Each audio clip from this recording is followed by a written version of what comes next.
महाराष्ट्राचा अभिमान, महाराष्ट्र दिन.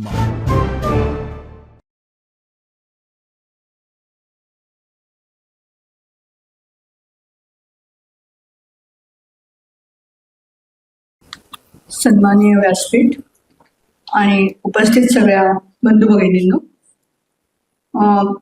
सुरुवातीला कॉम्रेड गोविंदराव पानसरे सरांना अभिवादन करून या व्याख्यानमालेचा मी सुरुवात करते आहे. खरं तर श्रमिक प्रतिष्ठान संस्थेमार्फत गेली 22 वर्ष सातत्याने अवी पानसरे व्याख्यानमाला जी काही चालवली जाते ते चालवणं हे खरं तर खूप अवघड काम आहे. पण गेली 22 वर्ष सातत्याने ज्या प्रकाराने ही व्याख्यानमाला चालवली जाते त्यासाठी त्यांचं सगळ्यात पहिल्यांदा अभिनंदन. कारण इतके वर्ष वेगवेगळ्या विषयांवरती व्याख्यानमाला चालवणं, नवीन नवीन वक्ते शोधणं, नवीन विषय शोधणं, त्या वेळेला अनुसरून विषय शोधणं ही अतिशय अवघड गोष्ट आहे. पण गेली 22 वर्ष सातत्याने हे काम ज्या प्रकारे केलं जाते त्याच्यासाठी त्यांचं खरंच कौतुक आहे. ह्या ठिकाणी माझा व्याख्यान ह्या संपूर्ण प्रक्रियेचा आपण ज्याला विचार करतो त्याला आपल्याला दिसते की बीजभेस आजच्या व्याख्यानमालेचा बीज विषय जो काही आहे तो समकालीन जन आंदोलन आणि सत्तांतर ह्या अंतर्गत वेगवेगळ्या प्रकारची जन आंदोलनं घेण्याचा प्रयत्न केलेला आहे. आणि ह्या जन आंदोलनाचा आढावा आतापर्यंत अनेकांनी त्या ठिकाणी घेतलेला आहे. अगदी परवा वरुण सुखराजांनी लडाखांवरती बोललेले आहेत किंवा काल आंतरराष्ट्रीय सीमांवरती माया परिमल बोललेले आहेत. तर ह्या सगळ्या आढावा घेत असताना त्यांनी जी काही मांडणी केली आहे त्या मांडणीचा कदाचित काही संदर्भ मी या ठिकाणी घेणार नाही, पण त्यांचा संदर्भ तुम्हाला कुठेतरी जोडता येणं शक्य होऊ शकेल. कारण मुळामध्ये माझा जो विषय आहे तो म्हणजे पूर्वोत्तर भारतातला असंतोष आणि तिथली जन आंदोलन. तर ह्या ठिकाणी आपल्याला दिसतं की आपण विषयपत्रिकेमध्ये जे काही सुरुवातीला एक थीम मांडलेली आहे किंवा विषयाची मांडणी करताना नागरिकत्व कायदा, त्यानंतर नागरिकांची ओळख, अधिकार आणि संसाधनांवरील नियंत्रण यांचं पुनर्मूल्यांकन घेण्याची बाब अधोरेखित केलेली आहे. सत्तांतर म्हणजे सत्तेच्या तत्वांचा व दिशेचं पुनर्लेखन करण्याची मनीषा आपण बाळगतो आहोत. नव्या सामाजिक कराराची मागणी त्याच्यामध्ये आपण ह्या ठिकाणी करण्याचा प्रयत्न करतो आहोत. लोकशाहीच्या पुनरुज्जीवनाची आस आपण सगळे धरतो आहोत. पण हे सगळं ज्यावेळेला आपण ह्या आपल्या एकूण मांडणीमध्ये म्हणतो आहोत त्यावेळेला हे नक्की कोणासाठी हा प्रश्न त्या ठिकाणी खूप महत्वाचा आहे. कारण मुळामध्ये मी ज्या पूर्वोत्तर भारताचा विचार करण्याचा प्रयत्न करते की पूर्वोत्तर भाग म्हणजे ज्याला आपण ईशान्य भारत या ठिकाणी म्हणण्याचा प्रयत्न करतो, हा ईशान्य भारत किंवा ज्याला अगदी प्रेमाने आपण 7 सिस्टर्स म्हणतो, ह्या आसाम असेल, नागालँड असेल, मिझोराम असेल, मेघालय असेल, अरुणाचल प्रदेश असेल, त्रिपुरा असेल, मणिपूर असेल, ही सगळी राज्य जी आहेत ही सगळी राज्य आपल्यापैकी किती जणांनी बघितली आहेत किंवा आपल्या नकाशामध्ये ती आपल्या नक्की कुठे आहेत ह्याचा संदर्भ सुद्धा कुठेतरी लक्षात घेणं आवश्यक असलेलं आपल्याला दिसून येतं. तर अति पूर्वेला ही जी काही सगळी राज्य आहेत ह्या राज्यांना भारताचा भाग आपण खरंच मानतो का, हा त्याच्यामधला महत्वाचा प्रश्न आहे. कारण आज जन आंदोलनाची आपण जी काही व्याख्या करण्याचा प्रयत्न करतो आहोत या जन आंदोलनाच्या व्याख्येमध्ये म्हणजे ज्यांच्याकडे किमान काही गोष्टी आहेत त्या गोष्टी राखण्यासाठी किंवा त्या गोष्टी आपल्या ह्या गोष्टींमध्ये कुठेतरी कमतरता निर्माण होते किंवा ह्या गोष्टींमध्ये कुणीतरी हस्तक्षेप करताय. उदाहरणार्थ जमीन असेल, जंगल असेल, त्याच्यामध्ये कुणीतरी हस्तक्षेप करताय आणि म्हणून माझं जमीन वाचली पाहिजे, माझं जंगल वाचलं पाहिजे, माझा रस्ता वाचला पाहिजे. ह्याच्यासाठी आपण वेगवेगळी आंदोलनं उभारण्याचा प्रयत्न करतोय आणि त्याला आपण जन आंदोलन या ठिकाणी म्हणतो आहोत. पण मुळामध्ये ज्यांच्याकडे काहीच नाहीये अशा लोकांची जन आंदोलनं ही प्रामुख्याने आपल्याला दिसते की ती त्यांची स्वतः टिकून राहण्यासाठीची एका बाजूने धडपड आहे आणि दुसऱ्या बाजूने त्यांच्यावरती विविध मार्गाने होणारी जी काही आक्रमणं आहेत, विविध मार्गाने त्यांच्यावरती होणारे जे काही हल्ले आहेत त्यांना ज्या पद्धतीने जगावं लागतंय, म्हणजे त्यांचा जगण्याचा प्रश्न असेल, त्यांची संस्कृती असेल, त्यांचा धर्म असेल, त्यांची भाषा असेल, त्यांचं जगणं असेल, ह्या सगळ्याशी ज्यावेळेला आपण ह्या सगळ्यांकडे ज्यावेळेला आपण बघण्याचा प्रयत्न करतो त्यावेळेला ह्या गोष्टी खरंच त्यांच्या स्वतःच्या आहेत का इथपासून प्रश्न निर्माण होताना आपल्याला दिसून येतात. त्यामुळे आज आपण जी काही जन आंदोलनाची व्याख्या करतो ह्याच्यापेक्षा त्यांच्यासाठी असणारी अस्तित्वाची लढाई, त्यांच्यासाठी असणारी त्यांची म्हणून स्वतःची जी काही जगण्याची आंदोलनं आहेत ती आंदोलनं हे कुठेतरी थोडीशी वेगळी असलेली आपल्याला दिसून येतात. तर ह्या ठिकाणी नकाशा दाखवता येईल मॅडम, नकाशा दाखवता येईल. तर ह्या ठिकाणी आपण साधारणतः ईशान्य भारताचा नकाशा जरी बघण्याचा प्रयत्न केला तरी मध्ये ईशान्य भारत आणि आजूबाजूने सगळं त्यांना जे काही वेढलेलं आहे, मग त्याच्यामध्ये चायना आहे, बांगलादेश आहे, तिबेट आहे, म्यानमार आहे, ही सगळी जी काही आजूबाजूच्या भारताला लागून, बांगलादेश आहे, या भारताला लागून असणाऱ्या सगळ्या सीमा हा आपला नकाशा दिसतोय तो ईशान्य भारताचा आहे. आणि ह्या ईशान्य भारताच्या नकाशामध्ये आपल्याला सांगितलं की 6 गावं जी काही आहेत आणि ह्या ठिकाणी 7 सिस्टर ज्या आहेत त्याच्याबरोबर सिक्कीमही जोडण्याचा प्रयत्न केला जातो. कारण या ठिकाणी आपल्याला दिसते की नेपाळ आणि भूतान ह्याच्यामध्ये सिक्कीम असल्यामुळे सिक्कीमला स्वतःचे आणखी काही वेगळे प्रश्न आहेत आणि त्यामुळे 8वा भाग म्हणून सिक्कीमला जोडतात. पण सिक्कीमचे प्रश्न हे आणखी वेगळ्या प्रकारचे आहेत. ते ह्या 6 ईशान्य भारतातल्या जे काही संपूर्णतः व्यवस्था आहेत त्यांच्याशी फारसे निगडीत असलेले आपल्याला दिसून येत नाहीत. आणि त्यामुळे तुम्ही जर का हिरवा भाग जो काही तुम्हाला या ठिकाणी दिसतो आहे हा सगळा हिरवा भाग ईशान्य भारत त्या ठिकाणी असलेला आपल्याला दिसून येतो. आणि ह्या हिरव्या भागाच्या आजूबाजूने तुम्ही बघितलं तर वरती चायना आहे, बाजूला म्यानमार आहे, खाली बांगलादेश आहे, तिबेट आहे. ह्या सगळ्या ज्या बॉर्डर्स आहेत म्हणजे एका बाजूनी ईशान्य भारत जो आहे हा ईशान्य भारत या ठिकाणी वेगवेगळ्या भारताला वेगवेगळ्या आजूबाजूच्या देशांशी जोडणारी सीमारेषा जी काही आहे त्या सगळ्या सीमारेषा या ठिकाणी ह्या ईशान्य भारतातनं जाताना आपल्याला दिसतात. आणि त्यामुळे त्याला चिकन नेक असंही त्या ठिकाणी म्हणण्याचा प्रयत्न केला. अगदी चिंचोळी त्या ठिकाणी भाग आहे त्या चिंचोळ्या पट्टीमध्ये तो ईशान्य भारत जोडण्याचा, ईशान्य भारत आणि हे सगळे देश जोडण्याचा प्रयत्न केला जाताना आपल्याला दिसतो. ते सगळ्याचा ज्यावेळेला आपण विचार करण्याचा प्रयत्न करतो तेव्हा आपल्याला असं दिसतं की प्रामुख्याने आज एकूण ईशान्य भारतामध्ये महत्वाचे प्रश्न जर का काही आहेत तर त्यांची ती एथनिसिटी स्वतः ह्या ईशान्य भारत हा बहुसंख्येने प्रामुख्याने आदिवासी समाज त्या ठिकाणी असलेले आपल्याला दिसतात. म्हणजे ईशान्य भारतामध्ये किती आदिवासी जमाती असाव्यात ह्याची सरकारी नोंद फारशा प्रमाणामध्ये जी काही योग्य प्रकारची नोंद व्हायला पाहिजे ती झालेली आपल्याला दिसून येते. ब्रिटिशांनी जी नोंद केलेली आहे त्या आधाराने किंवा थोड्याफार फरकाने काही सरकारांनी करण्याचा प्रयत्न, आज ईशान्य भारतामध्ये जवळजवळ 200 पेक्षा अधिक आदिम जमाती आहेत आणि त्याच्यामध्ये पुन्हा त्यांच्या पोटजाती, उपजमाती किंवा पोटजमाती अशा असंख्य असलेल्या आपल्याला दिसून येतात. एकट्या जर का अरुणाचल प्रदेशचा जरी आपण विचार करण्याचा प्रयत्न केला तर एकट्या अरुणाचल प्रदेशमध्ये 25 मुख्य आदिम जमाती आणि त्याच्याबरोबर 100 उपजमाती असलेल्या आपल्याला दिसून येतात. इतक्या प्रचंड प्रमाणामध्ये आदिवासी बहुल अशा प्रकारची संस्कृती असणारा हा भाग आहे. 1826 मध्ये ज्या वेळेला सगळ्यात पहिल्यांदा ब्रिटिशांनी त्यांचा अंमल ह्या ईशान्य भारतामध्ये निर्माण करण्याचा प्रयत्न केला त्याच्यानंतर ईशान्य भारताची भारताला ओळख झालेली आपल्याला दिसून येते. ब्रिटिश जोपर्यंत भारतामध्ये आलेले नव्हते आणि जोपर्यंत ईशान्य भारतापर्यंत पोहोचलेले आपल्याला दिसून येत नाही तोपर्यंत ईशान्य भारत कुठे आहे, काय आहे, त्याचं एकूण अस्तित्व काय आहे हे कोणालाही माहिती असलेलं आपल्याला दिसून येत नाही. इतक्या टोकाला आणि इतकी स्वतंत्र स्वरूपाची संस्कृती असणारा किंवा इतकं स्वतंत्र स्वतःचं एक वेगळं जग असणारा असा सगळा असे सगळे जमाती असलेले आपल्याला दिसतात. तर प्रत्येक आदिम जमातीची स्वतःची एक स्वतंत्र भाषा होती, स्वतंत्र संस्कृती होती, स्वतंत्र जगण्याची पद्धती असलेली आपल्याला दिसून येते.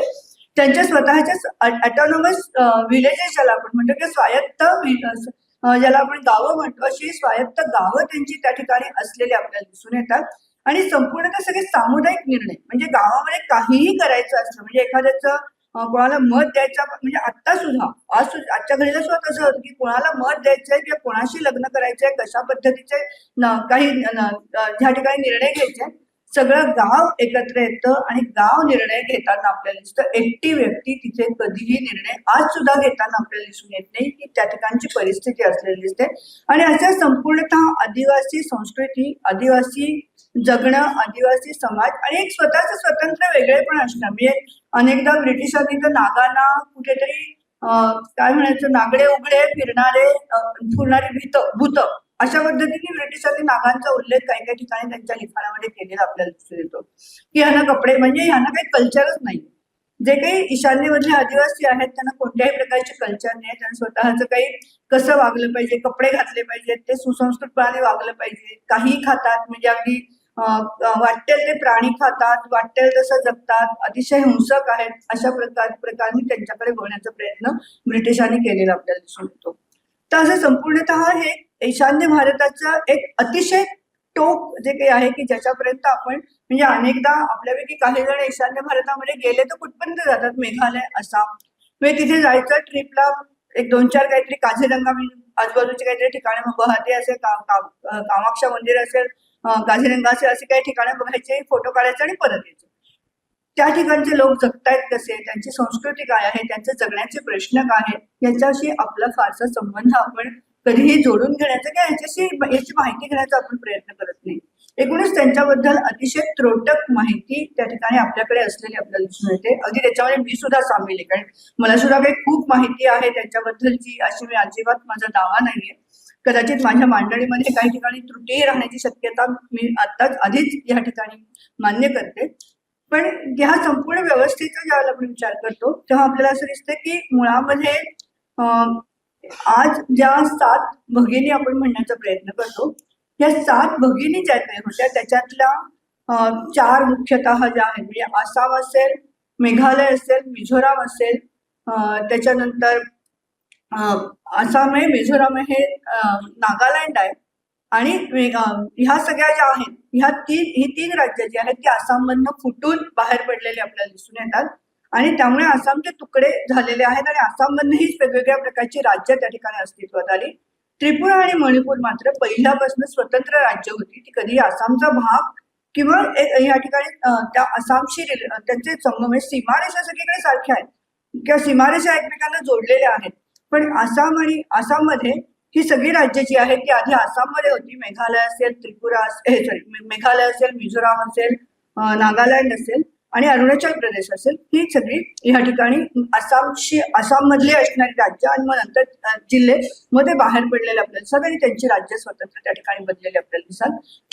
तसंच या ठिकाणी त्रिपुरा आणि मणिपूर बाबत दिसत नाही, ती पूर्णतः वेगळी स्वतंत्र राज्य त्या ठिकाणी असलेली आपल्याला दिसतात, त्यांचं सगळं स्वतंत्र अस्तित्व त्या ठिकाणी होतं. मुळामध्ये आसाम सुद्धा जो काही आहे हा आसाम सुद्धा पश्चिम बंगालचा भाग होता किंवा बंगालचा भाग असलेला आपल्याला दिसतो.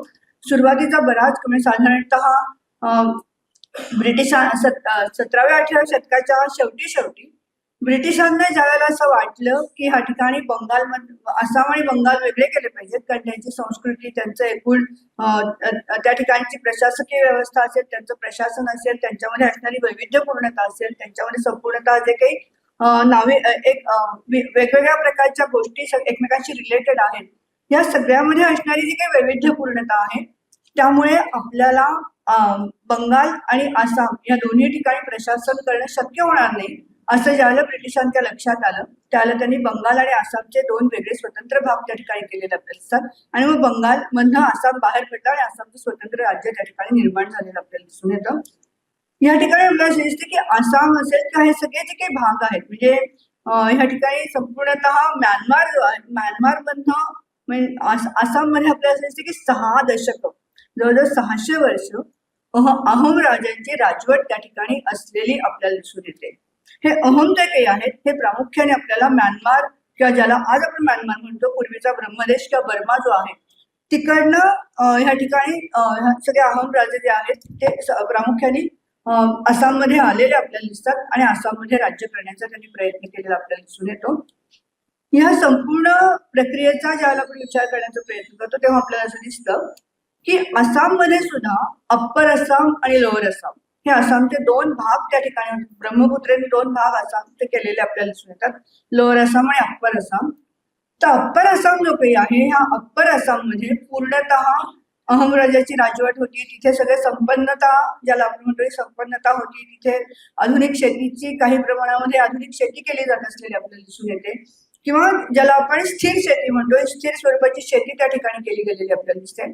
ब्रिटिशांनी चहाचे मळे जे काही भारतामध्ये सुरू केलेले होते ते चहाच्या मळ्याची सुरुवात सुद्धा अप्पर आसाम मध्ये ब्रिटिशांनी केलेली आपल्याला दिसून येते आणि त्यामुळे ज्याला आपण स्थिर संपन्न जीवन जे आहे ते अप्पर आसाममध्ये असलेलं आपल्याला दिसतं.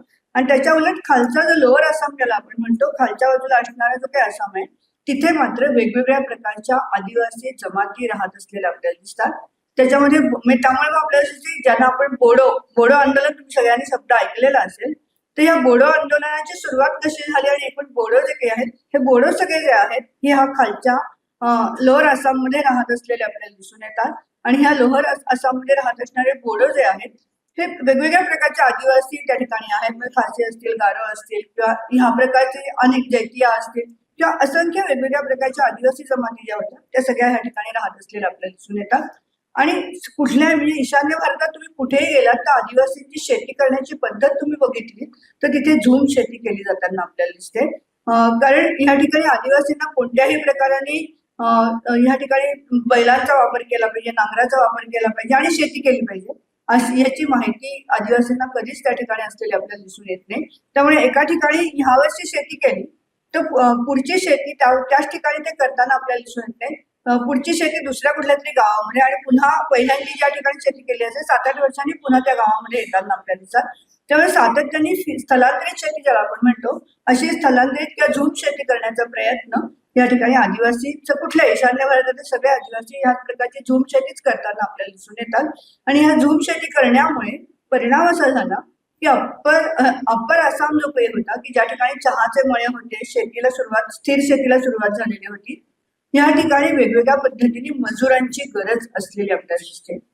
आणि ही मजुरांची गरज आदिवासी काही तिकडे काम करायला जायला तयार नव्हते. आदिवासी म्हणजे त्यांना लोअर आसाम मधनं अप्पर आसाम मध्ये जायला बोडोना वगैरे काही मान्यता किंवा त्यांना त्या पद्धतीने फारशा प्रमाणामध्ये महत्व देण्याचा प्रयत्न ब्रिटिशांनी केला नाही.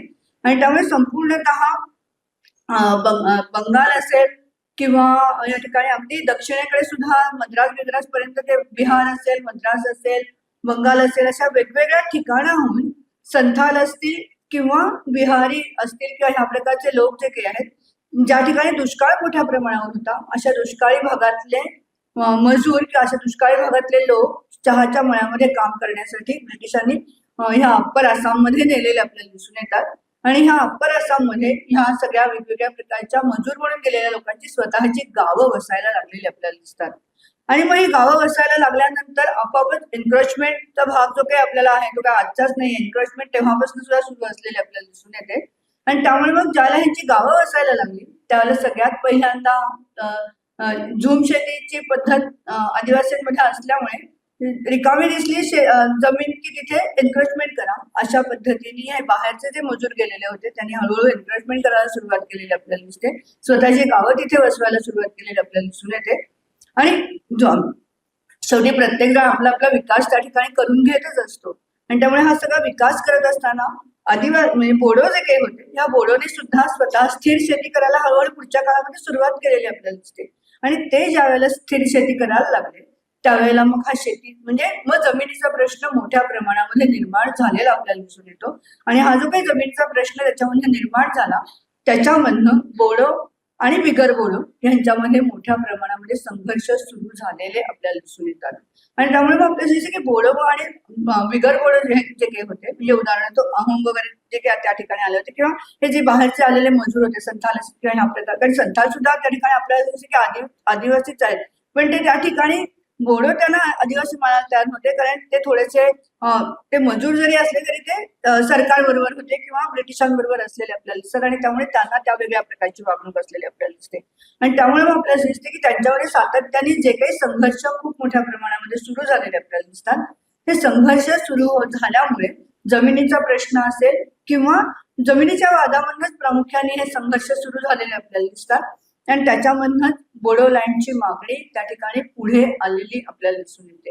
आणि हे बोडोलँडची मागणी ज्या प्रकाराने पुढे आलेली आपल्याला दिसते त्यावेळेला मग आपल्याला दिसते की बोडोनी सांगायला सुरुवात केली की आमचे जे काही म्हणजे आम्ही जे काही सगळे आदिवासी आहोत म्हणजे अगदी कामरूप वगैरे जे काही जिल्हे आहेत की ज्या ठिकाणी खूप मोठ्या प्रमाणामध्ये आदिवासी राहताना आपल्याला दिसतात, तर आमच्या ब्रह्मपुत्रेच्या लोअर आसाममध्ये जे काही आदिवासी आहेत त्या सगळ्या आदिवासींची मिळून तुम्ही त्या ठिकाणी आम्हाला वेगळी लँड द्या किंवा आम्हाला वेगळ्या प्रकाराने त्या ठिकाणी आम्हाला एक स्वतंत्र राज्य आमचं हवं अशा प्रकारची मागणी बोडो आंदोलनामधनं पुढे आलेली आपल्याला दिसून येते.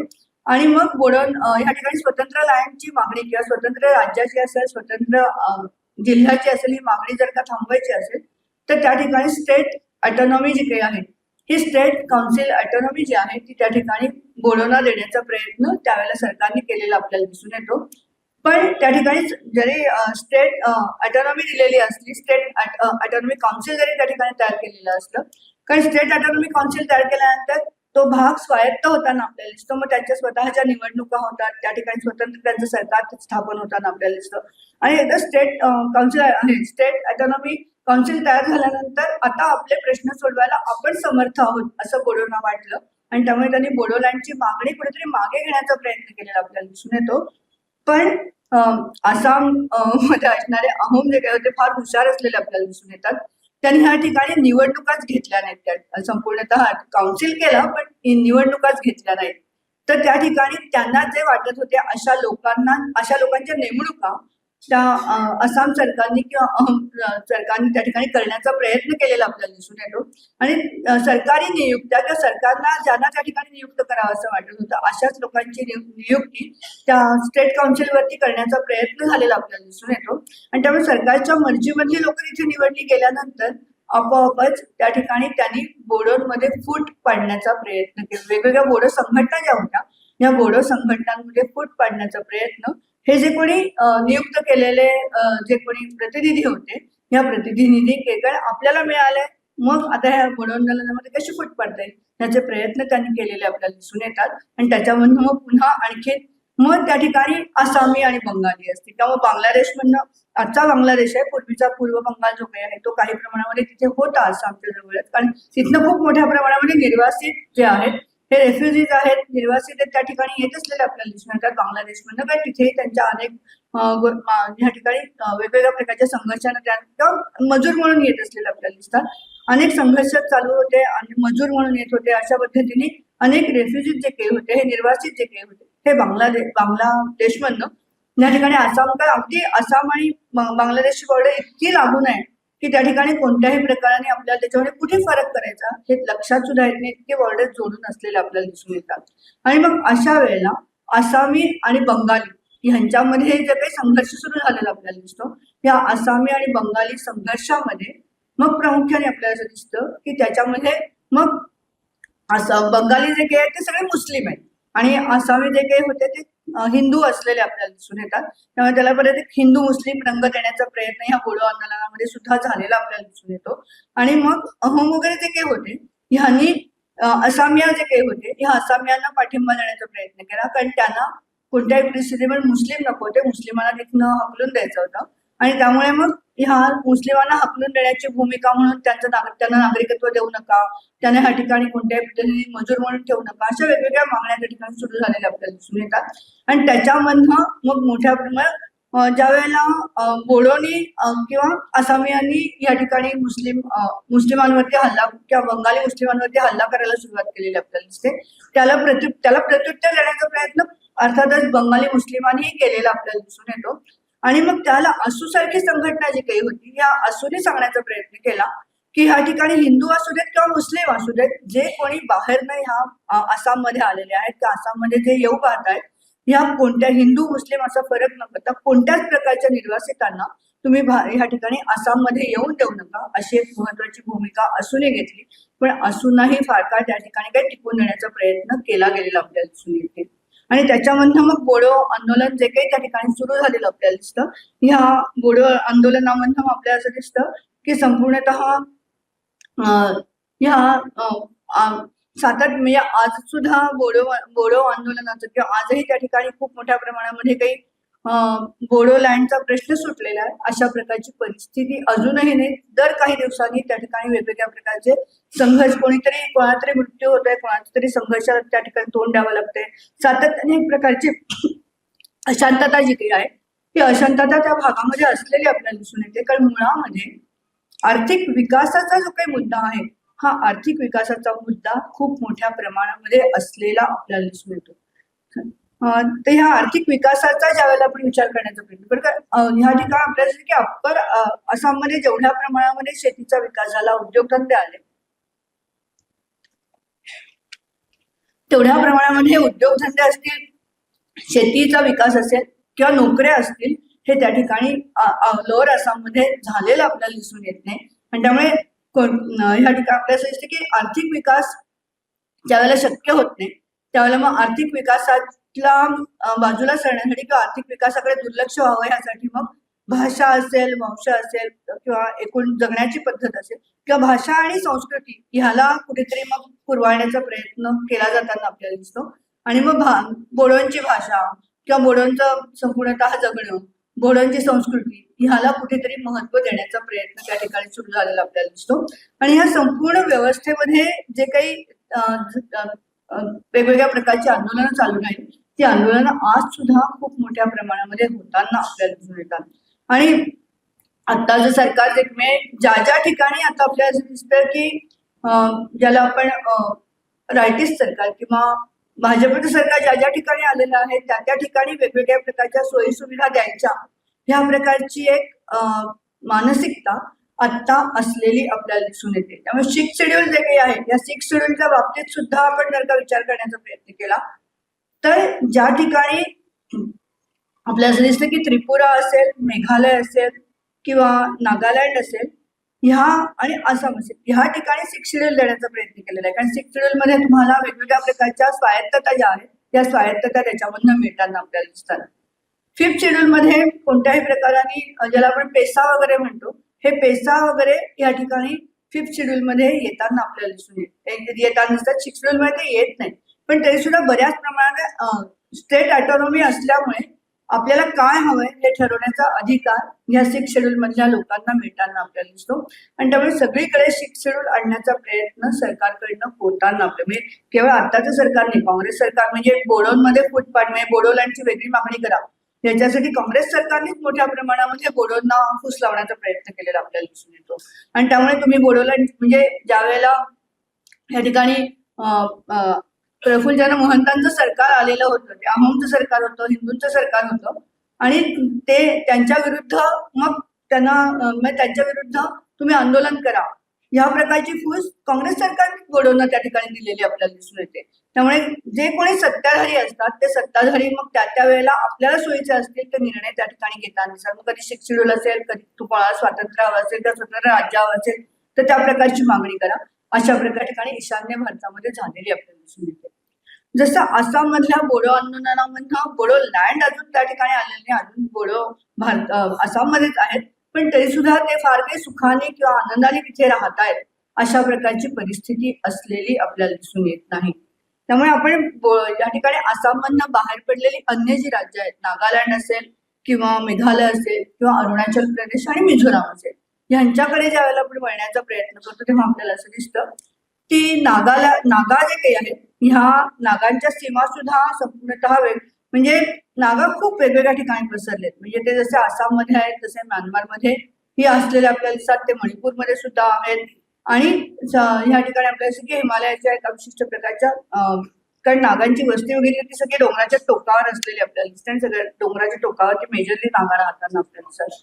आणि त्यामुळे मग आपल्याला दिसते की नागांचा ज्यावेळेला आपण विचार करण्याचा प्रयत्न करतो त्या नागालँडच्या बाबतीत सुद्धा आपल्याला असंच त्या ठिकाणी दिसून येतं की साधारणतः नागालँड 1963 मध्ये नागालँडला स्वतंत्र राज्याचा दर्जा मिळालेला असला तरी सुद्धा 1936-37 पासून सातत्याने आसाम आणि नागालँड किंवा नागा यांच्यामध्ये खूप मोठ्या प्रमाणामध्ये संघर्ष होत असलेले आपल्याला दिसून येतात. ह्या ठिकाणी आपल्याला दिसते की नागांचं असं म्हणणं होतं की ज्या वेळेला नागा जिल्हा जो आहे ह्या नागा जिल्ह्यामध्ये ज्या वेळेला ह्या ठिकाणी आसामीय भाषा आणण्याचा प्रयत्न केला गेलेला होता त्याला ती आसामीय भाषा आणत असताना कोणत्याही प्रकाराने नागा भाषेचा विचार केला गेला नाही किंवा आमच्या नागा भाषेला कोणत्याही प्रकारे प्राधान्य दिलं गेलं नाही. ह्या ठिकाणी संपूर्णतः कच्चा रस्ता जो काही आहे, हा कच्चा रस्ता आमच्याकडे खूप मोठ्या प्रमाणामध्ये आहे.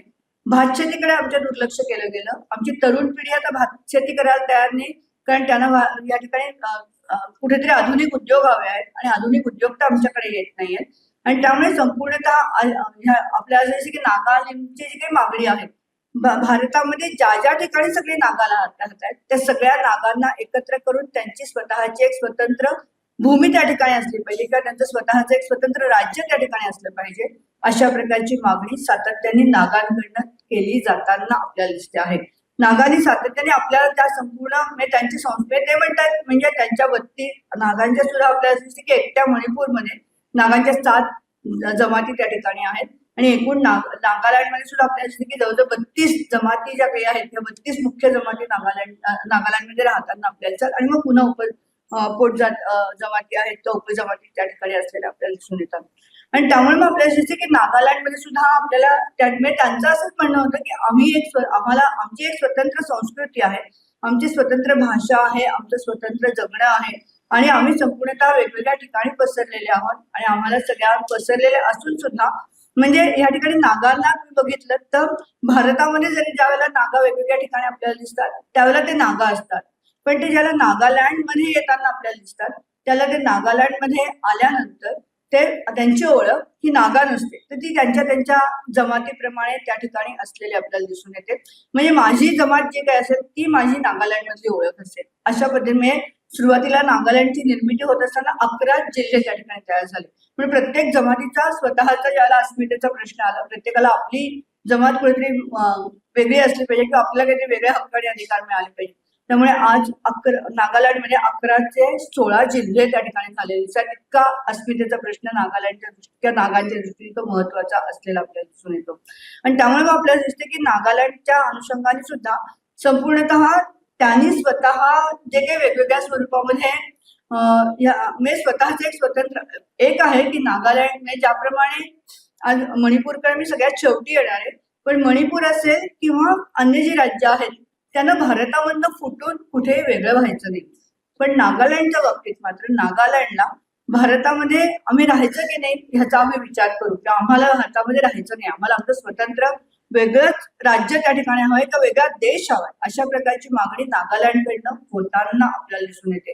नागालँडमधले नागा हे भारताबरोबर राहायला तयार असलेले आपल्याला दिसून येत नाहीत. इतके त्यांच्या अस्मितेचा प्रश्न जो काही आहे हा अस्मितेचा प्रश्न इतक्या मोठ्या प्रमाणामध्ये त्यांनी त्या ठिकाणी निर्माण करण्याचा प्रयत्न केलेला आपल्याला दिसून येतो. कारण ब्रिटिशांनी ज्या पद्धतीने नागांचं एक चित्र निर्माण करण्याचा प्रयत्न केलेला होता ते चित्र कुठे या ठिकाणी आपल्याला असं दिसते की नागांचं आणखीनही एक म्हणणं त्याचं आपल्याला दिसून येतं की ज्या वेळेला म्हणजे प्रामुख्याने अनेक नागा जे आहेत हे नागा ख्रिश्चन झालेले आपल्याला दिसून येतात. आणि आम्ही ज्याला आसाममध्ये होतो त्याला आम्ही आसाममध्ये असताना हिंदू जे आहेत ते हिंदू आम्हाला ख्रिश्चन असल्यामुळे खूप मोठ्या प्रमाणामध्ये त्रास देतात आणि म्हणून आम्हाला स्वतंत्र नागा पाहिजे.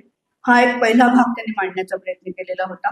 दुसरा अजून आपल्याला दिसतंय की नागा जिल्हे जे आहेत त्या नागा जिल्ह्यामध्ये खूप मोठ्या प्रमाणामध्ये दुष्काळ पडलेला होता आणि ह्या दुष्काळाच्या काळामध्ये कोणत्याही प्रकारे आसामने त्यांना मदत करण्याचा प्रयत्न केला नाही किंवा ज्या पद्धतीने त्या संपूर्ण दुष्काळाच्या काळामध्ये आसामने त्यांना उभं करण्यासाठी जे जे काही करण्याची गरज होती ते आसामने त्या ठिकाणी केली किंवा आसामने त्यांच्याकडे दुर्लक्ष करण्याचा प्रयत्न केलेला आपल्याला दिसून येतो.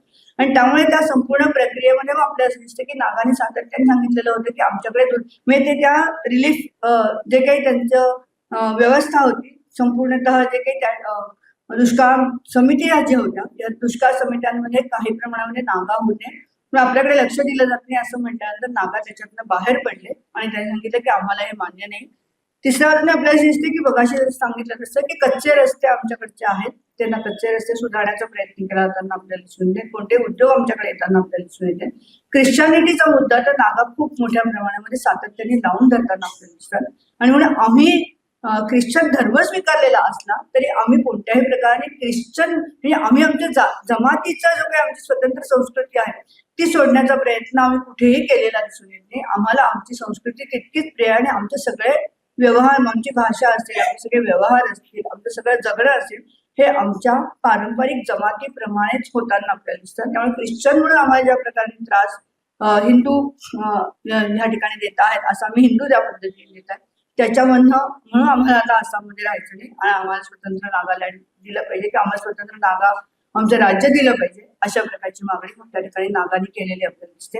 आणि मग त्याच्यामध्ये सुद्धा अनेक संघर्ष नागा आणि आसामींमध्ये त्या ठिकाणी झालेले आपल्याला दिसतात आणि मग शेवटी नागांना 1963 मध्ये हे सगळे जिल्हे ज्यावेळेला सगळ्यात पहिल्यांदा स्वतंत्र झालेले आहेत काय स्वतंत्र राज्य ज्यावेळेला निर्माण झाली त्या सगळ्यांना आधी केंद्रशासित प्रदेशाचा दर्जा दिला आणि मग कालांतराने ती राज्य बनलेली आपल्याला दिसून येतात. जसं नागालँडचं आहे तसंच या ठिकाणी आपल्याला दिसते की 1972 मध्ये मेघालय सुद्धा आसाममधनं बाहेर पडलेलं आपल्याला किंवा मेघालय फुटलेलं आपल्याला दिसून येतं. मेघालयला सुद्धा मेघालयमध्ये सुद्धा खूप मोठ्या प्रमाणामध्ये आदिवासी जमाती खूप मोठ्या प्रमाणामध्ये असलेले आपल्याला दिसतात. जसं जे काही खासी, गारो किंवा त्या प्रकारच्या जयंतिया वगैरे ह्या सगळ्या आदिवासी जमाती ज्या आहेत या मुख्यतः मेघालयच्या जिल्ह्यांमध्ये खूप मोठ्या प्रमाणामध्ये एकवटलेल्या आपल्याला दिसून येतात आणि आसाम सरकार आमच्याकडे पूर्णतः दुर्लक्ष करतं.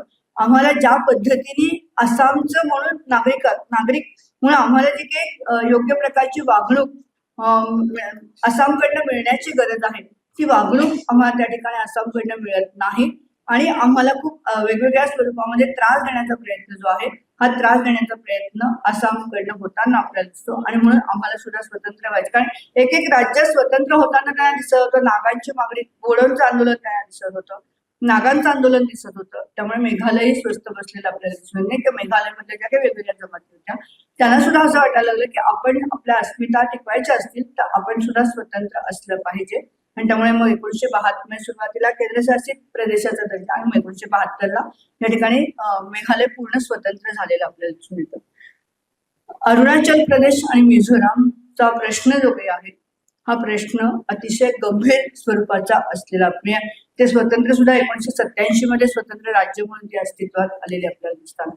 सुरुवातीला आपण जर का मिझोरामचा विचार करण्याचा प्रयत्न केला तर ह्या ठिकाणी आपल्याला असं दिसतं की मिझोरामने तर पूर्णतः भारताशी जवळजवळ 20-22 वर्ष खूप मोठ्या प्रमाणामध्ये युद्धच केलेलं आपल्याला दिसून येतं. कारण ह्या ठिकाणी मिझोराम मधले जे काही संपूर्णतः सगळे मिझो होते ह्या मिझोंचं असं म्हणणं होतं की आमचा जो काही अस्मितेचा प्रश्न आहे या आमच्या अस्मितेचा प्रश्न मोठ्या प्रमाणामध्ये दुर्लक्षिला जातात. सो की आम्हाला अतिशय दुय्यम स्वरूपाची वागणूक या ठिकाणी आसाम सरकारकडनं आणि केंद्र सरकारकडनं होताना दिसते आणि त्यामुळे मग त्यांनी लाल डेंगा हे नाव आपल्यापैकी अनेकांनी ऐकलेलं असेल तर लाल डेंगा आणि त्यांचे जे काही समकालीन त्यांचे सहकारी होते या सगळ्यांनी भारताविरुद्ध युद्ध पुकारण्याचा प्रयत्न केलेला आपल्याला दिसतो.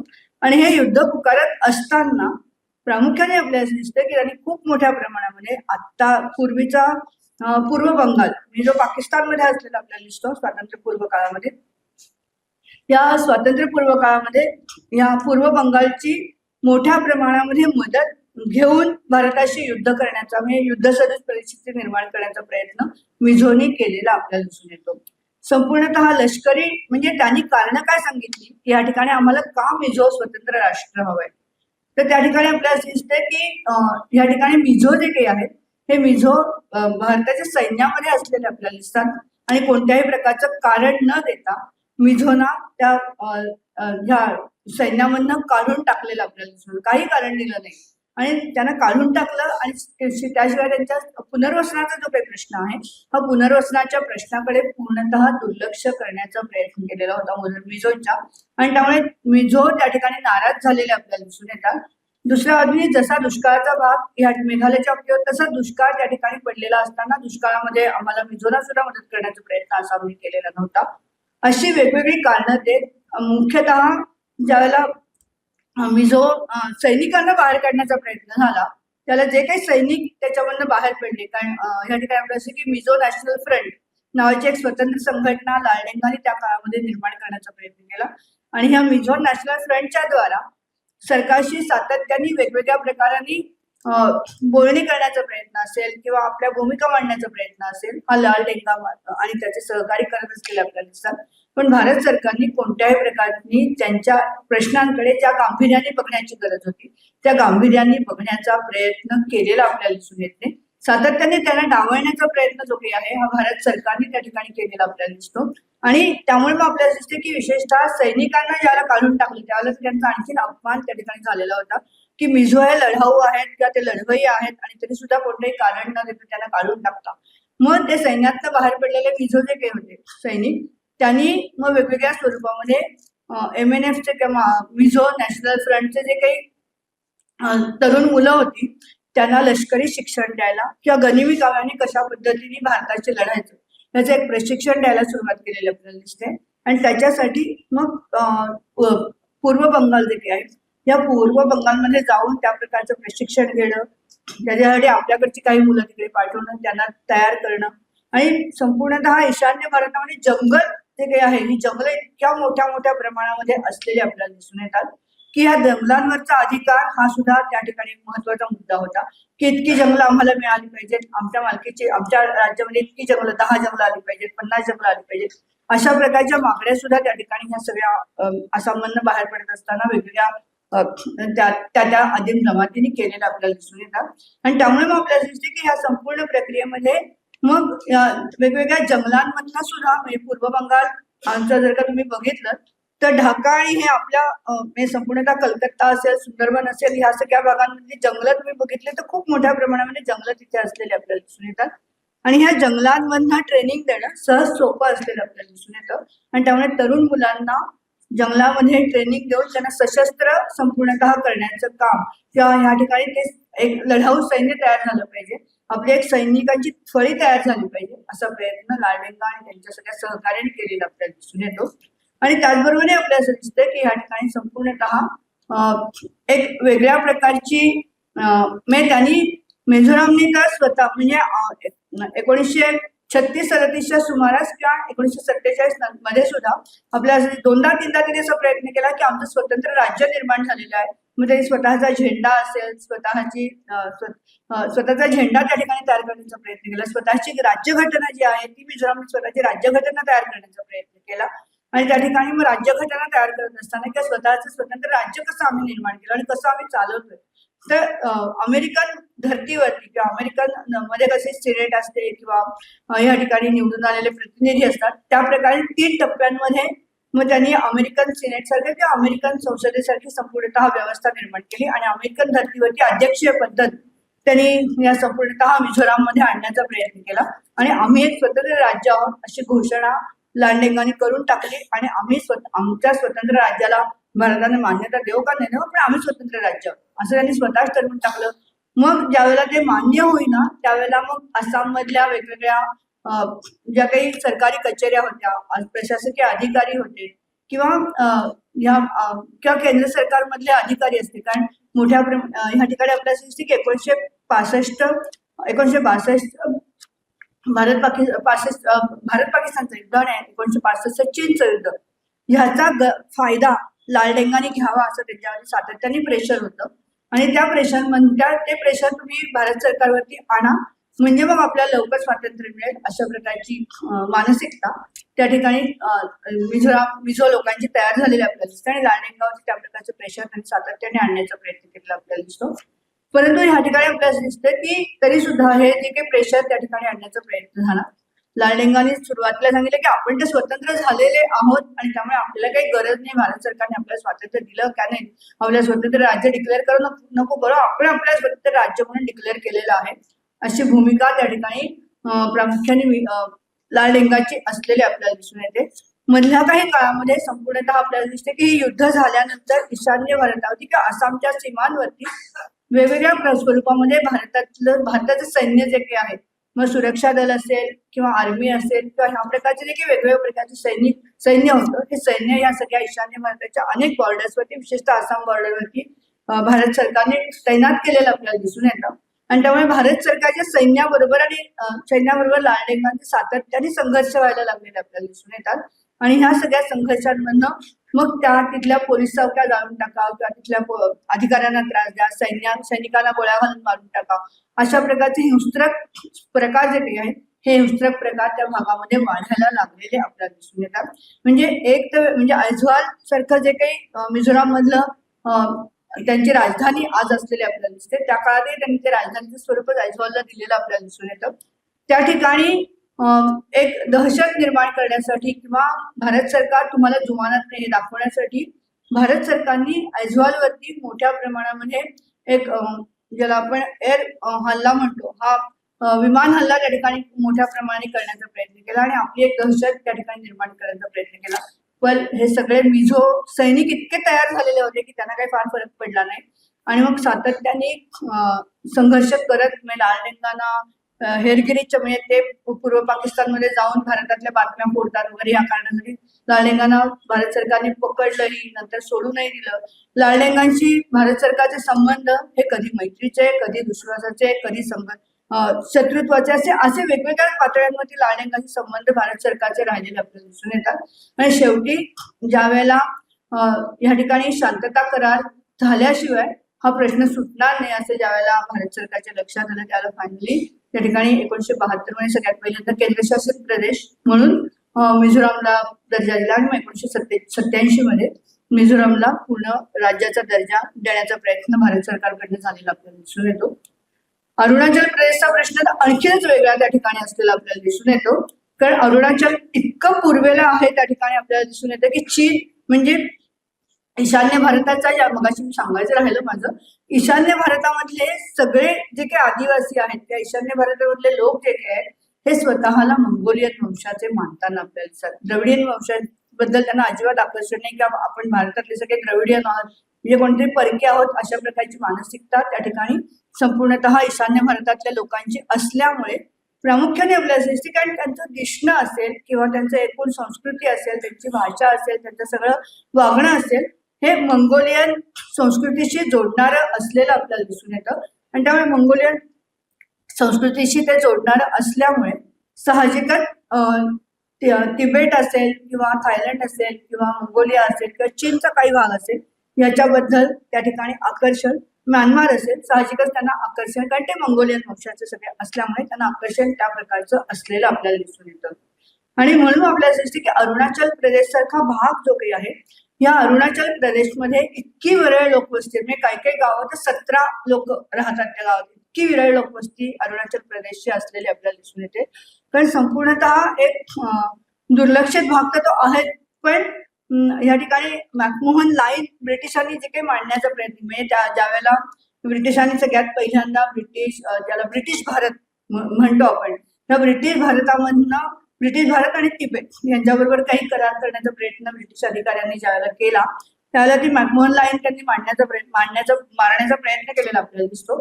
पण चायनाचं म्हणणं असं होतं की तिबेट काही स्वतंत्र राज्य नाही आणि त्यामुळे मॅकमोहन लाईन जी काही मारलेली आहे ब्रिटिशांनी ते आम्हाला मान्य नाहीये आणि तिबेटला ते स्वातंत्र्यच नाही अशा पद्धतीची ती लाईन मारून घेण्याचा किंवा त्यांना तो काही अधिकारच नाही.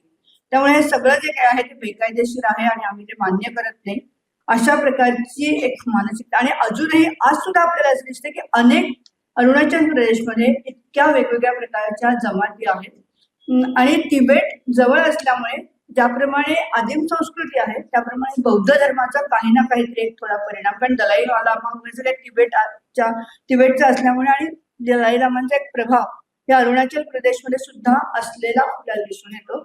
आणि त्यामुळे काही प्रमाणामध्ये बौद्ध सुद्धा तुम्हाला त्या अरुणाचल प्रदेशच्या भागांमध्ये अल्प प्रमाणामध्ये असतील पण ते त्या ठिकाणी असलेले आपल्याला दिसून येतात. आणि त्यामुळे अरुणाचल प्रदेशची संस्कृती नक्की काय याच्याबाबत अजून कोणीही त्या ठिकाणी ठामपणाने सांगू शकत असलेलं आपल्याला दिसून येत नाही. पण तरी सुद्धा आजही म्हणजे आज अरुणाचल प्रदेश म्हणजे तवांग सारखं जे काही एक महत्वाचं शहर आहे की जे अतिशय सुंदर आहे आणि अनेक जण त्या ठिकाणी तवांगला भेट द्यायला जाताना आपल्याला दिसतात, तर ह्या शहरावरती आजही चायना आपलाच दावा करताना आपल्याला दिसतं. आजही चायना म्हणते की तवांग आमचंच आहे आणि अरुणाचल प्रदेश सुद्धा आमचाच आहे. म्हणजे 1962च्या युद्धामध्ये त्यांनी 62च्या युद्धामध्ये त्यांनी काही भाग अरुणाचल प्रदेशचा जिंकला, मग तो परत आपल्याला दिला, पण तरी सुद्धा अजूनही चायना अरुणाचल प्रदेशमधनं पूर्णतः बाहेर गेलेला आपल्याला दिसून येत नाही. अजूनही वेगवेगळ्या प्रकारच्या भागांमध्ये अरुणाचल प्रदेशच्या वेगवेगळ्या भागांमध्ये अजूनही चीनचा जो काही हस्तक्षेप आहे हा चीनचा हस्तक्षेप खूप मोठ्या प्रमाणामध्ये असलेला आपल्याला दिसतो. आणि वारंवार त्या ठिकाणी चीनच्या हस्तक्षेपाबद्दल आपले सैनिकही सांगतात, आपल्या अनेक लोकही त्या ठिकाणी सांगण्याचा प्रयत्न करतात, खुद्द अरुणाचल प्रदेशमधले लोक त्या ठिकाणी सांगण्याचा प्रयत्न करतात, पण कोणत्याही प्रकारे त्यांना गांभीर्याने घेण्याचा प्रयत्न कुठलंच सरकार करताना आपल्याला दिसून येत नाही. त्यामुळे अरुणाचल प्रदेश सारखा आपलाच असलेला भाग, कारण अरुणाचल प्रदेशचं नाव सुद्धा त्या ठिकाणी इंदिरा गांधींनी अरुणाचल प्रदेश ठेवलेलं आपल्याला दिसतं, त्याचं आधी नाव नेफा असलेलं आपल्याला दिसून येतं आणि नेफा बदलून त्या ठिकाणी उगवता सूर्य म्हणून त्या ठिकाणी उगवता सूर्याचा देश म्हणून अरुणाचल प्रदेश ओळखला जातो आणि म्हणून इंदिरा गांधींनी त्याचं नाव अरुणाचल प्रदेश ठेवलेलं आपल्याला दिसतं. त्याच्या आधी त्याचं नाव नेफा म्हणूनच त्याची ओळख त्या ठिकाणी असलेली आपल्याला दिसून येते अरुणाचल प्रदेशची. आणि त्या संपूर्ण त्यामुळे अरुणाचल प्रदेश नक्की कोणाचा ह्याच्याबाबत आज सुद्धा त्या ठिकाणी खूप संभ्रमावस्था असलेली आपल्याला दिसून येते. त्यामुळे आपण एकूण आसाममधनं ही जी काही सगळे वेगवेगळ्या प्रकारचे आदिवासी त्यांच्या त्यांच्या हक्कांसाठी बाहेर ज्या प्रकाराने पडलेले आपल्याला दिसतात त्याच्यामध्ये प्रामुख्याने आपल्याला दिसते की आर्थिक विकास जो आहे हा आर्थिक विकास, भाषेचा प्रश्न, संस्कृतीचा प्रश्न, ख्रिश्चॅनिटीचा प्रश्न, हिंदुत्वाचा प्रश्न असे अनेक घटक त्याच्याशी संबंधित असलेले आपल्याला दिसतात. आणि मग प्रत्येकाची स्वतःची अस्मिता जी आहे ही अस्मिता त्याच्यामधनं पुढे येताना आपल्याला दिसून येते. शेवटी मी मणिपूरकडे येताना आपल्याला दिसते, कारण मणिपूरमध्ये आता झालेल्या संघर्षाला नंतर मी स्वतः जाऊन आलेले आहे. 20-25 दिवस तिथल्या कॅम्पमध्ये मी काम करून आलेले असल्यामुळे मणिपूरचा हा अधिक जिव्हाळ्याचा मला, मी बाकीचे तर आहेतच पण मणिपूरमधली प्रत्यक्ष परिस्थिती मी बघितलेली असल्यामुळे तिथल्या काही गोष्टी मांडाव्याशा वाटतात. त्या ठिकाणी आपल्याला दिसते की मणिपूर मधला आजचा जो काही संघर्ष आहे हा संघर्ष म्हणजे मगाशी आपण जसं 6 शेड्यूल म्हटलं किंवा स्वतंत्र लँडची मागणी जसं आपण म्हणण्याचा प्रयत्न करतो, नागालँडला जशी त्यांची स्वतःची स्वतंत्र या ठिकाणी राज्य हवे का नागाभूमी हवे, त्याचप्रमाणे कुकी जे काही आहे ते कुकीनं सुद्धा स्वतःची कुकी लँड त्या ठिकाणी हवी असं आता त्यांचं म्हणणं, आत्ताचं त्यांचं हे आहे. पण एकूण मैतेई आणि कुकी आणि नागा या 3 महत्वाच्या जमाती, हे 3 प्रकारचे लोक त्या ठिकाणी किंवा समाज या ठिकाणी मणिपूरमध्ये राहताना आपल्याला दिसतात. त्याच्यामध्ये पुन्हा अप्पर आसाम आणि लोअर आसाम असं जसं ब्रह्मपुत्राने आसामचे भाग पाडलेले होते तसंच या ठिकाणी आपल्याला असं दिसतंय की इम्फाल व्हॅली आणि व्हॅली आणि हिल एरिया असं मणिपूरचं विभाजन त्या ठिकाणी झालेलं आपल्याला दिसून येतं. हिल एरिया जो काही आहे त्या सगळा पहाडी भाग जो आहे, डोंगराचा भाग जो आहे तिथे सगळे आदिवासी राहतात. कुकी आणि त्यांच्याबरोबर असणाऱ्या जवळजवळ कुकी असतील, महार असतील किंवा ह्या प्रकारच्या ज्या काही वेगवेगळ्या झो असतील, ह्या प्रकारच्या वेगवेगळ्या आदिम जमाती ज्या आहेत त्या सगळ्या डोंगरी भागामध्ये राहतात. आणि मैतेई जे आहेत ते खोऱ्यामध्ये राहताना आपल्याला दिसून येतात. मैतेई स्वतःला म्हणजे मैतेई सुद्धा स्वतः पहिल्यांदा त्या ठिकाणी अहोमांचं वर्चस्व म्हणजे म्यानमारचा आणि मैतेईंचा ब्रिटिशांचा आणि जे काही ह्या ठिकाणी आपल्याला दिसते की अँग्लो बर्मा युद्ध जे काही झालेलं होतं त्या अँग्लो बर्मा युद्धानंतर या ठिकाणी ब्रिटिशांचं शासन मणिपूरमध्ये निर्माण झालेलं आपल्याला दिसतं. म्हणजे 1824-1829च्या दरम्यान त्या ठिकाणी मणिपूरमध्ये ब्रिटिश पोचलेले आपल्याला दिसतात आणि त्यांचं स्वतःने या ठिकाणी आसाम मणिपूरवरती आपलं प्रशासकीय राज्य जे काही आहे हे प्रशासकीय व्यवस्था निर्माण केलेली आपल्याला दिसतं. प्रिन्सली स्टेट हा दर्जा त्यांनी मणिपूरला देण्याचा प्रयत्न केलेला होता, कारण त्यांना फक्त प्रशासनामध्ये इंटरेस्ट होता, बाकी कशामध्ये म्हणजे महसूल आपल्या हातामध्ये राहायला पाहिजे, दळणवळण आपल्या हातामध्ये राहिलं पाहिजे आणि हे जे काही अधिकार आहेत तेवढेच फक्त त्यांना आपल्या हातामध्ये, राजेशाही पद्धती असू दे पण हे जे काही महत्वाचे अधिकार आहेत ते फक्त आपल्या हातामध्ये ठेवण्यासाठी त्यांनी प्रिन्सली स्टेट डिक्लेअर करून टाकलं मणिपूरला. आणि मणिपूरमध्ये सुद्धा आपल्याला दिसते की सुरुवातीला सानामाही हा जो काही धर्म आहे हा सगळ्या मैतेईंचा त्या ठिकाणी होता. कालांतराने तिथे काही धर्मप्रसारक गेलेले आपल्याला सांतील आणि त्या प्रकारचे जे काही धर्मप्रसारक आहेत हे मणिपूरमध्ये गेलेले आपल्याला दिसतात. आणि या मणिपूरमध्ये जाऊन त्यांनी तुम्ही कसे पूर्वीचे हिंदूच आहात आणि तुम्ही वैष्णव धर्माचे कसे आहात आणि तुम्ही वैष्णव धर्म कसा स्वीकारला पाहिजे असं तिथल्या राजांना पटवून देऊन मग त्या तिथल्या राजांनी त्या ठिकाणी संपूर्णतः स्वतः हिंदू धर्म स्वीकारण्याचा प्रयत्न केला आणि स्वतःचं नाव बदललं. गरीब नवाज त्यांनी स्वतःचं नाव राजाने ठेवलेलं आपल्याला दिसून येतं. आणि त्यांनी केवळ स्वतः धर्म बदलला असं नाही तर त्यांनी राज्याला सुद्धा हिंदू धर्माचा दर्जा देण्याचा प्रयत्न केला. त्यामुळे आदिवासींमध्ये तर कुठेही जाती व्यवस्था असेल, वर्ण व्यवस्था असेल किंवा भेदभावाची संस्कृती आदिवासींमध्ये नाही की जी या ठिकाणी आपल्याला मैतेईंमध्ये मोठ्या प्रमाणामध्ये असलेली आपल्याला दिसून येते. आणि त्यांचं म्हणजे मैतेईंचं हिंदूकरण जे काही झालेलं आहे हे हिंदूकरण तेव्हापासून ब्रिटिश काळापासून किंवा ह्या वेगवेगळ्या प्रकारच्या धर्मप्रसारकांनी जे काही सुरू केलेलं आपल्याला दिसतं त्याच्यामधनं आपल्याला दिसतं की या ठिकाणी आदिवासी अनकल्चर्ड आहेत, त्यांना काही कल्चर नाहीये, त्या असंस्कृत आहेत, त्यांना संस्कृती किंवा त्यांना वागणं बोलणं शिकवलं पाहिजे, त्यांना नीट या ठिकाणी जगणं शिकवलं पाहिजे असं वाटून ब्रिटिशांनी मग काही ख्रिश्चन मिशनरी जे काही होते ते ह्या पहाडी भागामध्ये पाठवण्याचा प्रयत्न केला. आणि मग त्या ठिकाणी रस्ते असतील, शिक्षण असेल किंवा आरोग्य असेल असे वेगवेगळे त्यांचे जगण्याचे प्रश्न जे काही होते आदिवासींचे ते सोडवण्याचा प्रयत्न एका बाजूनी या ख्रिश्चन मिशनरींनी करत असताना प्रामुख्याने आपल्याला असं दिसतं की मग हळूहळू त्यांचा प्रभाव कोणत्याही म्हणजे मैतेईने जशी स्वतःची एक लिपी होती, भाषा होती, तशी आदिवासींची मणिपूरमध्ये नव्हती आणि त्यामुळे त्यांना लिपी देण्याचा, रोमन लिपी देण्याचा प्रयत्न, मग त्यांच्यासाठी पाठ्यपुस्तक तयार करण्याचा प्रयत्न, मग असं मोठं काम ख्रिश्चन मिशनरी केल्यामुळे आपोआपच त्यांचा प्रभाव तिकडे पडला आणि काही आदिवासी त्या ठिकाणी आदिवासींनी मोठ्या प्रमाणामध्ये ख्रिश्चन धर्मामध्ये ख्रिश्चन धर्म स्वीकारण्याचा प्रयत्न केला आपल्याला दिसतं, धर्मांतर त्या ठिकाणी झालेलं आपल्याला दिसून येतं. पण तरी सुद्धा या ठिकाणी आपल्याला दिसतं की कोणत्याही प्रकाराने कोणतेही आदिवासी म्हणजे तुम्ही आसाम मधले घ्या, नागालँड मधले घ्या, मणिपूर मधले घ्या, त्रिपुरामधले कुठलेही आदिवासी तुम्ही त्या ईशान्य भारतातले घेतले तर ते कधीही आपली मूळ संस्कृती जी आहे ती मूळ संस्कृती कधीही नाकारत नाहीत. म्हणजे किती ख्रिश्चन झालेले असले तरी त्यांची पारंपरिक रीतिरिवाज असतील, त्यांची भाषा असेल, त्यांचं रेहनसहन असेल, त्यांचं जेवण खाण असेल, त्यांचे कल्चरल भाग असतील, हे सगळे आपल्या मूळ जमातीप्रमाणेच करताना दिसतात, ते कुठे ख्रिश्चनिटी प्रमाणे करताना आपल्याला दिसून येत नाही. आणि त्यामुळे मग आपल्याला दिसते की मुळामध्ये हा मणिपूरचा प्रश्न 3 मे ला जो काही 2023 ला जो काही सगळ्यात पहिल्यांदा प्रश्न निर्माण झालेला आपल्याला दिसतो, त्याच्यामध्ये मैतेईंना म्हणजे मैतेई आदिवासी नाहीयेत आणि त्यामुळे त्यांना कोणत्याही प्रकाराने पहाडी म्हणजे आपल्याकडे जसं आदिवासींची जमीन कोणालाही खरेदी करता येते, तोच एक महत्वाचा प्रश्न त्या ठिकाणी असलेला आपल्याला दिसून येतो.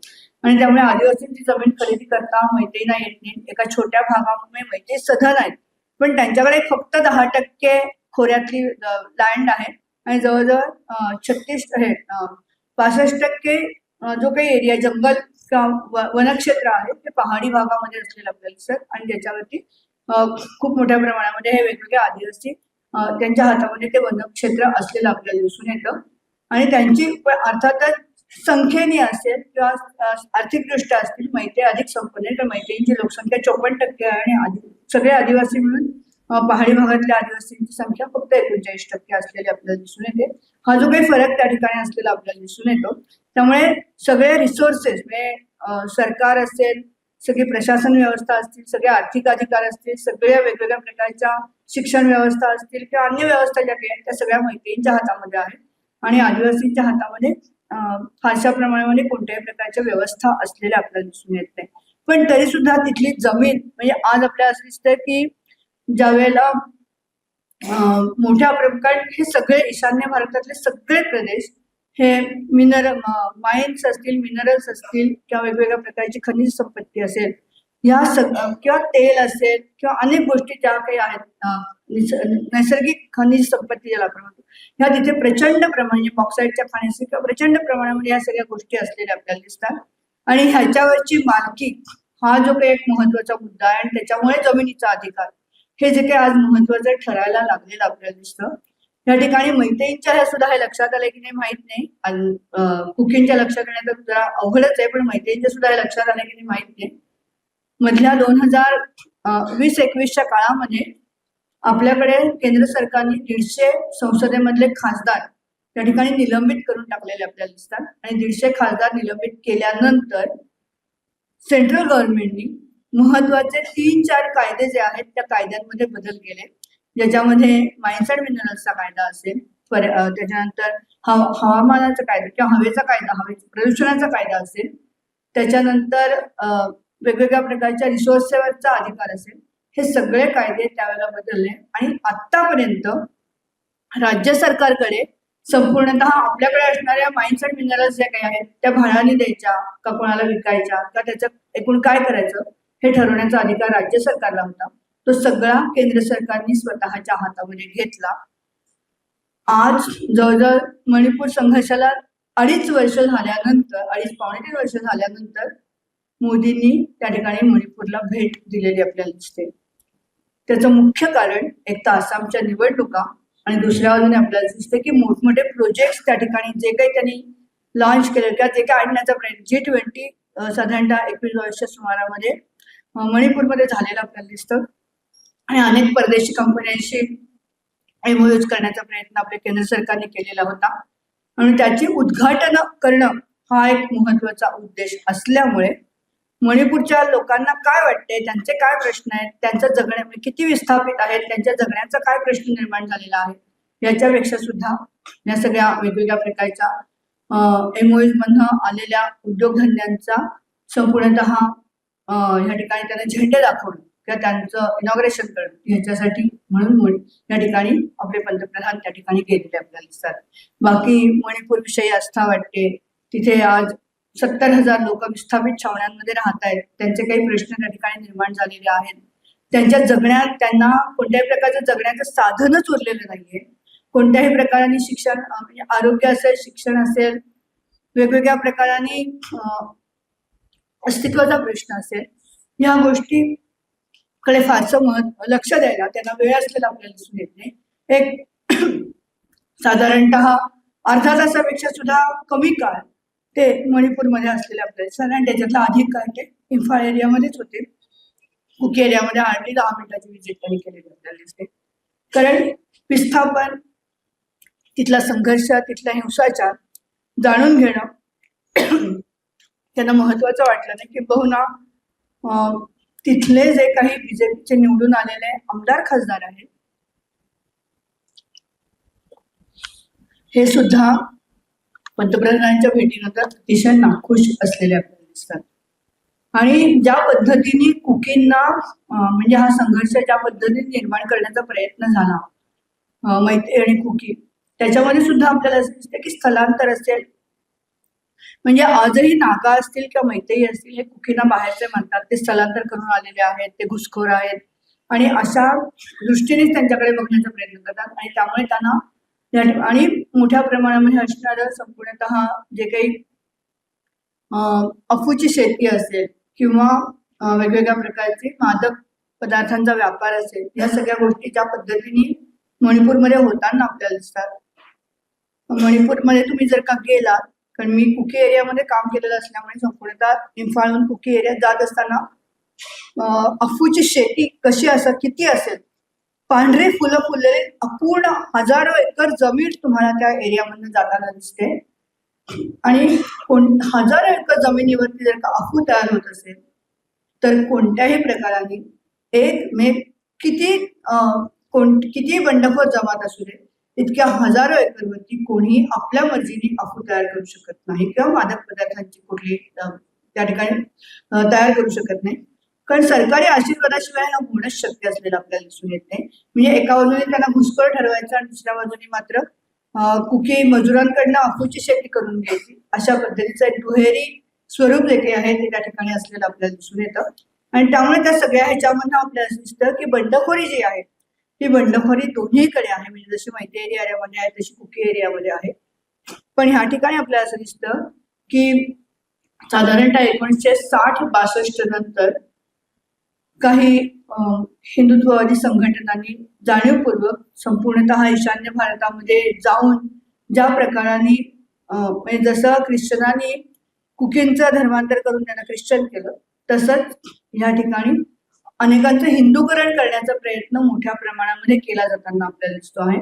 आणि हे हिंदूकरण केलं जात असताना आज 3 महत्वाचे बंडखोर गट जे काही या ठिकाणी मणिपूरमध्ये तयार झालेले आहेत, त्याच्यामध्ये एक आरामबाई टँगोल, दुसरा मैतेई निपुण आणि तिसरं ज्या मारिया पेबिस नावाच्या ज्या काही या 3 संघटना आहेत, या 3 अतिरेकी संघटना ज्या पद्धतीने संपूर्णतः मोठ्या प्रमाणामध्ये हिंसाचार मणिपूरमध्ये करताना आपल्याला दिसत आहेत आणि त्यांना रोखण्याचा प्रयत्न कोणीही करू शकत नाही.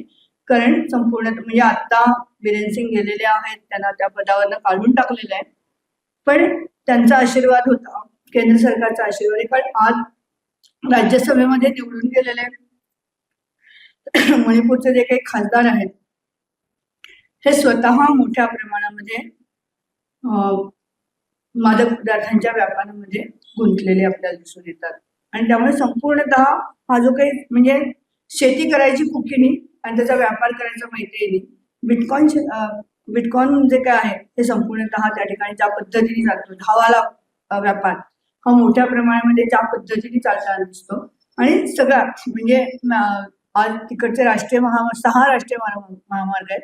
एकाच राष्ट्रीय महामार्गावरती संपूर्ण संरक्षण आहे, म्हणजे सुरक्षा व्यवस्था आहे. बाकी 5 ओपन आहेत, कारण हे सगळे म्यानमारमधून येणारे असतील किंवा अन्य ठिकाणून येणारे जे काही सगळे मादक पदार्थ आहेत ते मणिपूर आणि मणिपूरमधनं भारतातल्या वेगवेगळ्या भागांमध्ये जाताना आपल्याला दिसून येतात. अशा प्रकारची एक व्यवस्था आहे आणि कुकीनं बदनाम करण्याचा प्रयत्न मात्र खूप मोठ्या प्रमाणामध्ये होताना आपल्याला दिसतोय. आणि आज कुकी तर सरळ सांगतायत आणि ज्या वेळेला या ठिकाणी आपल्याला असं दिसतंय की या सगळ्या ईशान्य विशेषतः मणिपूरचा ज्याला आपण विचार करतो त्या मणिपूर मधल्या स्त्री चळवळीचा सुद्धा कुठेतरी विचार करण्याची आवश्यकता असलेली आपल्याला दिसते. कारण अगदी स्वातंत्र्य आंदोलनामध्ये सुद्धा मणिपुरी स्त्रिया ज्या काही आहेत त्या मणिपुरी नागा ज्या काही आहेत ते त्याच्यामध्ये खूप मोठ्या प्रमाणामध्ये असलेले आपल्याला दिसून येतात. विशेषतः आपल्याला असं दिसते की राणी गायदेल्यू नावाच्या एक विदुषी होत्या. ह्यांनी स्वातंत्र्य आंदोलनामध्ये खूप मोठ्या प्रमाणामध्ये भाग घेतलेला आपल्याला दिसतो. गांधीजींशी संपर्क करून त्यांनी त्या ठिकाणी स्वातंत्र्य आंदोलनामध्ये मीही सहभागी आहे आणि मला या स्वातंत्र्य आंदोलनामध्ये सहभागी व्हायचं सांगून खूप जवळजवळ 5-6 वर्ष तुरुंगामध्ये त्या होत्या. म्हणजे अशा पद्धतीने त्या तुरुंगामध्ये आहेत हे नेहरूंना कळल्यानंतर नेहरूंनी त्यांना मोठ्या प्रमाणामध्ये गैदुल्या राणी असा पुरस्कारही त्यांचा केला. त्यांच्या वरती लिखाणही नेहरूंनी केलेलं आपल्याला दिसून येतं.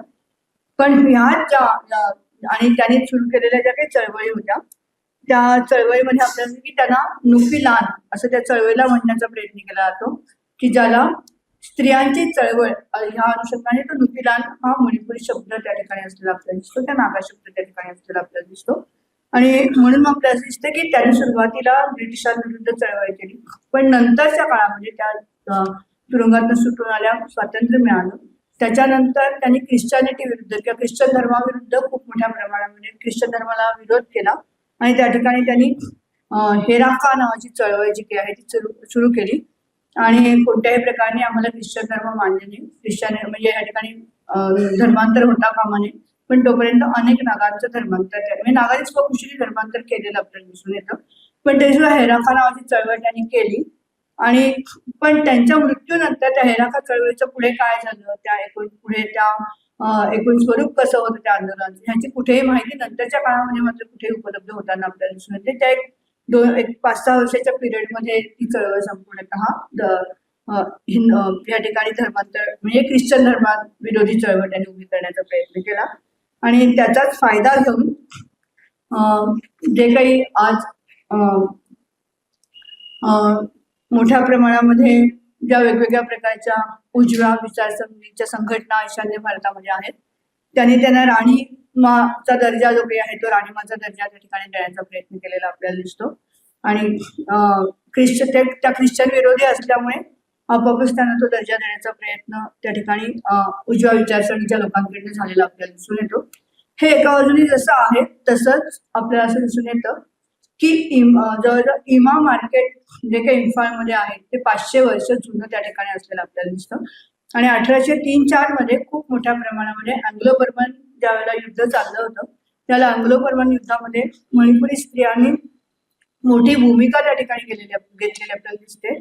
आणि त्याच्यामध्ये रात्री टॉर्च घेऊन त्या मशाल ज्याला म्हणून त्या टॉर्च घेऊन ज्या पद्धतीने त्या ठिकाणी फिरत असलेल्या आपल्याला दिसतात आणि त्या अनुषंगाने मग त्यांनी एक मोठी चळवळ सुरू केलेली होती. आणि त्याच्यामधनं ब्रिटिशांना ब्रिटिशांना सहकार्य करणं ब्रिटिशांना विरोध करण्याचा प्रयत्न त्यांनी त्या ठिकाणी केलेला होता आणि आपली स्वतःची स्वतंत्र चळवळ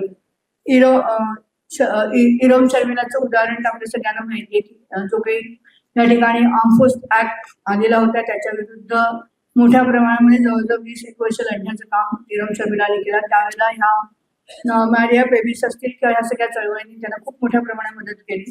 म्हणजे आज तीच चळवळ कुकींच्या विरुद्ध उभी राहिलेली आपल्याला दिसून येते. म्हणजे रामबाई टँगोर, मैत्रेयी निपुण आणि संपूर्णतः ही चळवळ जी आहे म्हणजे या ठिकाणी ईशान्य भारताच्या प्रश्नाकडे आपण ज्याला बघतो त्याला कोणत्या तरी एकाच दृष्टिकोनातनं एकाच घटकाला महत्व देऊन किंवा एकाच पद्धतीने आपण ईशान्य भारताची मांडणी या ठिकाणी करू शकत नाही. तर ईशान्य भारताच्या एकूणच चळवळीला असतील तिथल्या आंदोलनाला असतील अनेक दिशा, अनेक पैलू, अनेक त्याच्यामध्ये आंतरराज्य संबंध असतील, सीमावादाचे प्रश्न असतील, त्याच्या अनुषंगाने काही संघर्ष असतील, असे अनेक गुंतागुंत जी काही आहे ती ईशान्य भारताबद्दल असलेली आपल्याला दिसून येते. आणि ह्या संपूर्ण ईशान्य भारतामधल्या एकूण जे काही चित्र आहे ते त्या ठिकाणी आपल्याला असं दिसतं की आजही त्यांना असं वाटतंय की आम्ही खरंच भारताचे नागरिक आहोत का. म्हणजे ज्यावेळेला कुकी एरियामध्ये आम्ही काम करतो त्यावेळेला ते आम्हाला विचारत होते की you came from India, but we are not are we Indians, असं काय म्हणजे आम्हाला तुम्ही इंडियन समजता का वगैरे अशा पद्धतीचे प्रश्न आम्हाला. आणि आज अनेक ईशान्य भारतातल्या अनेक लोकांना असंच वाटतंय की भारत अजूनही आपल्याला त्यांचे नागरिक किंवा त्यांचा भाग समजत नाही. अजूनही आपण कुठे दूरचे आहोत, अजूनही आपण कुठे लांबचे आहोत. आणि आपण भारत आपल्याला वाटतोय, पण भारताला आपण त्यांचे वाटत नाही. ही अतिशय दुर्दैवाची गोष्ट त्या ठिकाणी आहे. आणि ती एक मानसिकता ईशान्य भारतात म्हणजे आजही तयार होताना आपल्याला दिसते. माझ्या मांडणीमध्ये कदाचित काही अनेक संदर्भ सुटले असतील किंवा काही अनेक अपुरी माहिती आली असेल, त्याच्याबद्दल मी क्षमा मागते.